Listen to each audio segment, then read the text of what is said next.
اگر خوف پیدا کرنا ہو تو حق تعالیٰ کے جلال اور اس کی بے نیازی پر نظر کرو۔ حضرات انبیاء کرام علیہ السلام پر کبھی اللہ تعالیٰ کی رحمت کا ایسا انکشاف ہوتا تھا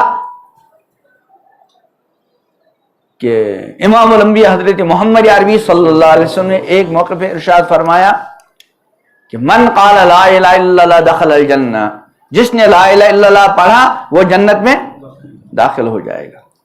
حضرت ابو ذر غفاری رضی اللہ تعالی نے عرض کیا یا رسول اللہ وَإِن زَنَا وَإِن سَرَقَ، اے اللہ کے رسول اگرچہ اس لا الہ الا اللہ والے نے چوری کی ہو، کوئی غلط کام کیا ہو، فرمایا وَإِن زَنَا وَإِن سَرَقَ، ہاں ٹھیک ہے، چاہے گناہ کیا ہو، چوری کیا ہو، کچھ بھی کیا ہو، لا الہ الا اللہ کہنے والا جنت میں جائے گا۔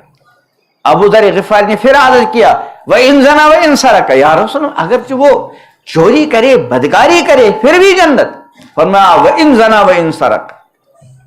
ابو ذر نے چوتھی بار پھر عرض کیا یا تیسری بار وَإِن زَنَا وَإِن سَرَقَ، آپ نے فرمایا وَإِن زَنَا وَإِن سَرَقَ وَإِن رَغِمَ أَنْفُ أَبِي ذر، یعنی ہاں چاہے چوری کرے، بدکاری کرے، لا الہ الا اللہ کہنے والا جنت میں جائے گا اگرچہ ابو ذر کی ناک خاک آلود کیوں نہ ہو۔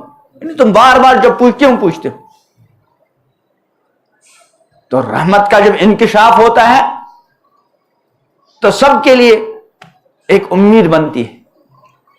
اور کبھی اللہ تعالیٰ کی جو صفات جلالیہ ہیں، اللہ تعالیٰ کی جو شان بے نیازی ہے، کبھی انبیاء پر اس کا انکشاف ہوتا ہے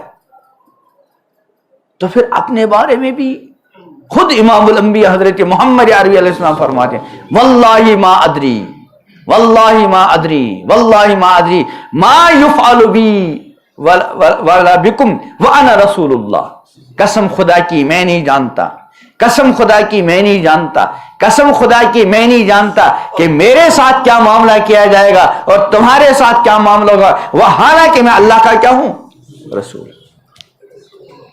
تو کبھی کبھی بندہ جو ہے اللہ تعالیٰ کی شان بے نیازی کو سوچا کرے۔ اللہ سب کو جنت دے، اس کے یہاں کون سی کمی، اور سب کو خدا نخواستہ کہیں اور بھیج دے، اس سے کوئی پوچھ، اس کی شان یہ لا یسأل عما یفعل، وہ جو چاہے کرے، کوئی پوچھنے والا۔ اسی کو فرماتے ہیں اگر خوف پیدا کرنا ہو تو حق تعالیٰ کے جلال اور اس کی بے نیازی پر نظر کرو اور سوچو کہ جنت پیدا اور اس میں جانے والی مخلوق بھی تجویز ہو چکی۔ سوچو جنت پیدا اور اس میں جانے والی مخلوق بھی تجویز ہو چکی ہے۔ جنت اللہ نے پیدا کی ہے اور کن کن کو جنت میں جانا اللہ نے طے کر لیا ہے۔ حدیث میں آتا ہے جف القلم، قلم خشک ہو گیا، اور اسی طرح دوزخ بھی موجود ہے اور اس کی سزا اور مخلوق بھی معین ہو چکی ہے کہ کن کن کو جہنم میں اللہ نے لکھ دیا۔ اللہ ہی ہمارے حال پر ہے، اللہ ہمارے حال پر رحم کرے۔ سعادت و شقاوت یعنی خوش قسمتی اور بد نصیبی کا قطعی حکم ہر شخص کی تقدیر میں لکھا جا چکا، جس میں کچھ تغیر و تبدل نہیں ہو سکتا، اور اس ازلی حکم کا کوئی روکنے والا نہیں۔ پھر اپنے نفس کو کہے پس اے نفس معلوم ہوا ہے کہ تیرے حق میں کیا حکم صادر ہوا ہے، یعنی تجھے معلوم ہے کہ تیرے حق میں کیا حکم ہے، اور تیرا خاتمہ کس حال میں ہونا لکھا ہے۔ ممکن ہے کہ تو جنت میں جائے، اور یہ بھی ممکن ہے کہ تیرے لیے جہنم کی دائمی سزا تجویز ہو۔ خوب یاد رکھو انجام کے مخفی اور پوشیدہ حال سے نڈر وہی شخص ہو سکتا ہے جس کو حقیقی معرفت حاصل نہ ہو، لہذا مناسب ہے کہ ان کاملین اور خاصان خدا کے حالات پڑھا اور سنا کرو جن کو معرفت میں کمال حاصل ہے، یعنی حضرات انبیاء کرام علیہ السلام، اولیاء، علماء، اہل بصیرت۔ دیکھو ان حضرات کو باوجود کمال درجہ تقرب کے کس قدر خوف تھا۔ جناب رسول اللہ صلی اللہ علیہ وسلم فرماتے ہیں کہ جب کبھی جبریل میرے پاس وحی لے کر آئے تو خداوندی جبار و قہار کے خوف سے لرزتے اور کانپتے ہوئے آئے۔ حضرت ابراہیم علیہ السلام کا قلب نماز کی حالت میں خوف کے سبب ایسا جوش مارتا تھا جیسے چولہے پر ہانڈی کھولتی ہے۔ خود حضور علیہ السلام کے بارے میں اس سے ملتے جلتے آواز اور جوش و خروش کی آواز 1 میل کی مسافت سنائی دیا کرتی تھی۔ حضرت داؤد علیہ السلام 40 دن تک کامل سرب سجود گریہ کرتے رہے، یہاں تک کہ آنسوؤں کے سبب آس پاس کی زمین پر گھاس اگائی۔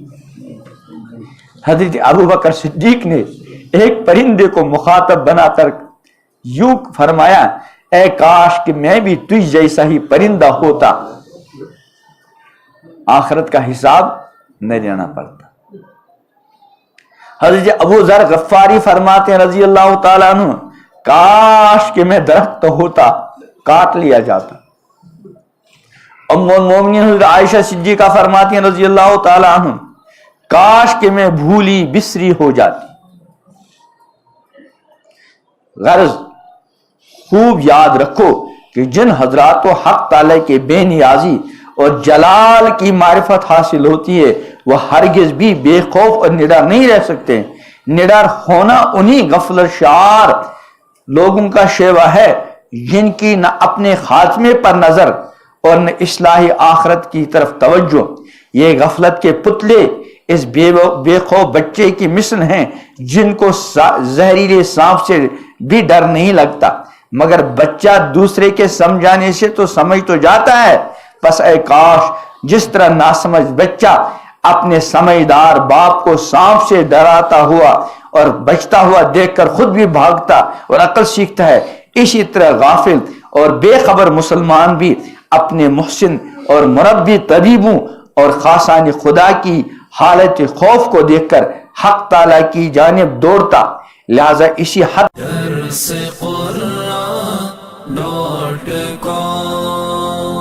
www.darsequran.com